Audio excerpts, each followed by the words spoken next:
Nous sommes le dimanche 19 février dans les locaux de la FACEF à Villeurbanne. Je suis Maëlle Maugendre et je réalise un entretien avec Miguel Vera Platero sur les mémoires de l'engagement associatif des émigrés espagnols. Alors pour commencer, monsieur, je vais vous demander de vous présenter en me donnant vos noms, prénoms, date et lieu de naissance.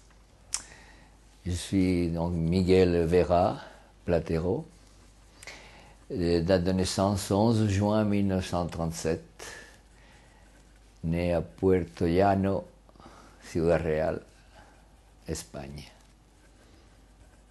Quel est le parcours de, avant qu'on revienne sur votre arrivée en France en 48, quel est le parcours de votre père, Oui, si pouvez nous en parler brièvement, en France? 1939, qui s'est retrouvé donc réfugié en France, qui s'est trouvé dans les camps de concentration du sud de la France. À partir de ces camps, il a été enrôlé dans une compagnie de travailleurs étrangers, la 517, pour savoir. Et cette compagnie, donc la 517, il y a eu la 514 et la 515, qui ont été affectés à la Haute-Savoie pour faire du charbon de bois, pour faire la route du Semnoz, et aussi pour assécher les marais des Pagny, à côté d'Annecy. Donc il s'est retrouvé dans ces compagnies. Ils sont arrivés à Annecy le 20 septembre 1940. Et tout de suite, ils ont été dirigés vers les lieux de travail, donc pour faire du charbon au Semnoz. Il y avait le manque de pétrole à l'époque et les camions, les voitures fonctionnaient avec du gazogène. Donc il fallait du charbon de bois pour faire fonctionner ces engins. Donc il y a une nécessité de charbon de bois, donc les compagnies de travail étrangers étaient vraiment bien adaptées à ça. Alors dans la neige à 1500 mètres et à 2000 mètres d'altitude pour faire du charbon de bois. Et donc à partir de ces compagnies, lui, mon père, il avait tout son esprit toujours militant un peu. Bon, il se reconnaissait entre les compagnies et il avait déjà créé une résistance interne dans ces compagnies. Parce que ces compagnies, au bout de 1942, il y avait le danger d'être envoyé en Allemagne, pour travailler en Allemagne. Et donc pour éviter que ces extraditions en Allemagne, c'était introduit dans les bureaux du capitaine de la compagnie. Ils avaient fait des doubles de clés, des fausses clés.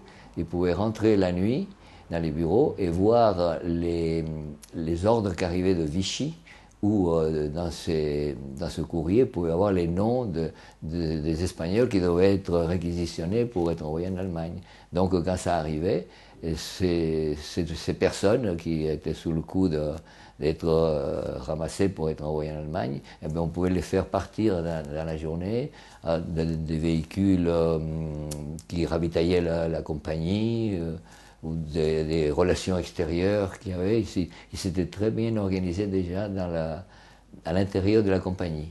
Et puis petit à petit, ces maquis se sont organisés dans les montagnes autour d'Annecy et leur action et leur comportement a été admiré par l'état-major de la résistance française. Il les a vus agir. Donc tous les ordres qu'ils avaient, soit de couper des routes, de couper des lignes téléphoniques, d'arrêter la production de certaines usines, et surtout des usines qui travaillaient pour l'Allemagne, comme l'usine de roulement à billes, qui était très important. Une des premières missions qu'ils avaient, les maquisards, de la part de l'état-major de la résistance, c'est de stopper la production de l'usine à billes d'Annecy. C'était une usine à billes, c'était le nom, c'était des roulements qui servaient pour les camions, pour l'aviation, et donc c'était primordial pour l'armée allemande. Donc l'état-major de la résistance française les a vus agir d'une façon tellement remarquable et parfaite qu'il n'y a pas eu, dans leur action, il n'y a jamais eu des représailles contre la population, contrairement à certains maquis français où des fois la chose était mal faite, où dans leur action abattaient un Allemand et en représailles on fusillait du village, 10 hommes du village. Donc les Espagnols, avec l'expérience de la guerre d'Espagne, ils ont eu une attitude dans ces maquis qui a fait l'admiration de la résistance française. Et quand, en 31 janvier 1940, la résistance française a donné l'ordre à Tom Morel de monter au plateau des Glières pour réceptionner les armes promises par les Alliés, eh bien, tout de suite, on a fait appel à ces maquisards espagnols, donc ces résistants espagnols, pour monter au plateau des Glières, pour réceptionner les armes que les Alliés devaient envoyer. Qu'est-ce qu'a fait, quelle a été votre vie en fait à partir de 1948 en France? Qu'est-ce qui s'est passé pour vous et Là, pour en vos arrivant parents? là, bon, on a eu quand même un accueil. Nous, en tant que mon père était une personnalité dans la résistance, on a eu un accueil, je peux dire vraiment très chaleureux et sympathique par tout ce monde de la résistance. Et on est rentré à l'école, moi je suis rentré à l'école en avril donc 49, à l'école primaire, et pareil, il se trouve les professeurs, les maîtres d'école, c'était tous des anciens résistants. Alors moi j'ai eu personnellement un statut très particulier, je ne savais pas parler le français à 12 ans, mais ça fait rien, on me prenait à part, et puis j'ai suivi le circuit normal grâce à cette sympathie qu'ils avaient pour nous en tant qu'enfants de résistants. Et donc racontez-moi à partir de quand et pour quelles raisons ils ont commencé, votre père et ses amis, à vouloir monter cette association de l'amicale Oui, des résistants espagnols. donc après la guerre, il y a eu les organisations des résistants donc français. Eux, ils étaient au début implicitement, ils étaient avec ces résistants français, mais arrivé l'année 60, ils ont vu quand même que plus ça passait le temps, on parlait de moins en moins des Espagnols. Avant, ils étaient confondus avec les Français. Et puis on s'est rendu compte que les Espagnols avaient joué un rôle quand même très important dans la résistance et qu'on en parlait de moins en moins. Et c'est là qu'est sorti, ils ont eu l'idée entre eux, dans les résistants, de créer l'amicale de la résistance espagnole. Elle a été déclarée au journal officiel en avril 1964. Et alors quels étaient les objectifs de cette amicale? Donc cette amicale, l'objectif était de perpétuer la mémoire de ceux qui ont lutté pour la liberté, hein, et donc qui ont laissé leur vie, lutter pour la liberté et laisser leur vie. Donc pour perpétuer leur mémoire et aussi rappeler ou demeure présente l'idée que ces Espagnols avaient joué un rôle pour la libération du territoire français très important. Et donc ça, le faire reconnaître auprès des autorités françaises. Votre père, du coup, s'est investi, il a été président. Ah oui, il Quelles a étaient été ses président fonctions tout de au sein suite. de Et dès qu'il l'association? a eu la création, c'est lui qui a été le président de l'amicale jusqu'à, je sais pas, peut-être 70, enfin tout le temps qu'il a pu. Après, il y a d'autres résistants qui ont été... oui, je crois qu'il est resté président, moi, plus que 70 encore.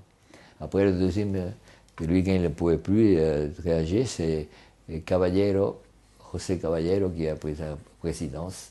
Et c'est à ce moment-là que moi, ils m'ont demandé à moi de m'occuper d'eux, puisque il fallait faire du secrétariat, les réunions à la mairie, à la préfecture, les réunions avec les autres associations, ils n'arrivaient plus, commençaient tous à être un peu âgés.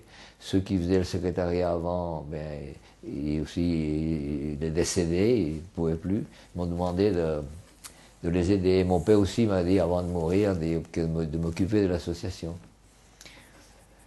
Et c'est comme ça que je suis rentré à l'association. Au début, j'ai fait les convocations pour les cérémonies et j'ai accompagné le président de l'association, je l'accompagnais, je faisais le chauffeur pour l'amener aux réunions, tout ça.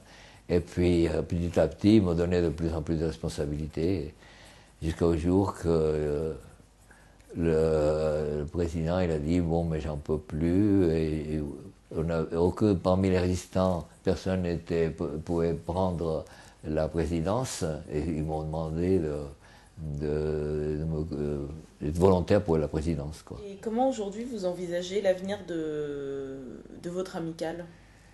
Eh bien, justement, pour la perpétuer, pour qu'elle devienne pérenne, eh bien, c'est difficile, puisqu'il n'y a pas beaucoup de jeunes qui s'impliquent. On espère que qu'il y aura des gens qui vont s'impliquer. On a décidé, déjà depuis l'année dernière, on a commencé à faire un petit magazine qu'à la fin de l'année, on fera une petite revue avec nos activités et avec donnant beaucoup d'informations pour voir s'il y a des jeunes qui peuvent s'y intéresser. Et puis aussi, on est arrivé là maintenant avec toutes les associations de résistants en Haute-Savoie à créer une nouvelle association qui regroupe toutes les associations issues de la résistance. Donc il y a le plateau des Glières, l'association des Glières, il y a l'association de l'armée secrète, il y a les évadés, la NACRE, et puis donc l'amicale de la résistance espagnole. On a créé ensemble une association pour être plus fort auprès des autorités, pour les demandes des événements, comme pour célébrer, maintenant on va célébrer bientôt le 70e anniversaire de la libération de la Haute-Savoie. Et donc ça va être une façon de rendre pérenne l'amicale de la résistance espagnole, même si moi je ne suis plus un jour, eh bien, elle sera dans cette association. Alors voilà, on cherche par tous les moyens de pérenniser cette association, c'est difficile, quoi. Mais autrement, bon, dire que moi je me suis impliqué dans l'association pour préserver et transmettre la mémoire de ces républicains espagnols qui ont lutté tellement pour la liberté, qui ont aidé à la libération de la France, et qui en combattant pour la liberté de la France sont battus pour la liberté, donc pour la démocratie qui c'était le point, la condition sine qua non pour construire l'Europe, que le pays soit dans des régimes démocratiques. Donc déjà, ces Espagnols, en luttant dans la résistance aux côtés des Français, ben, ils ont déjà commencé la construction de l'Europe.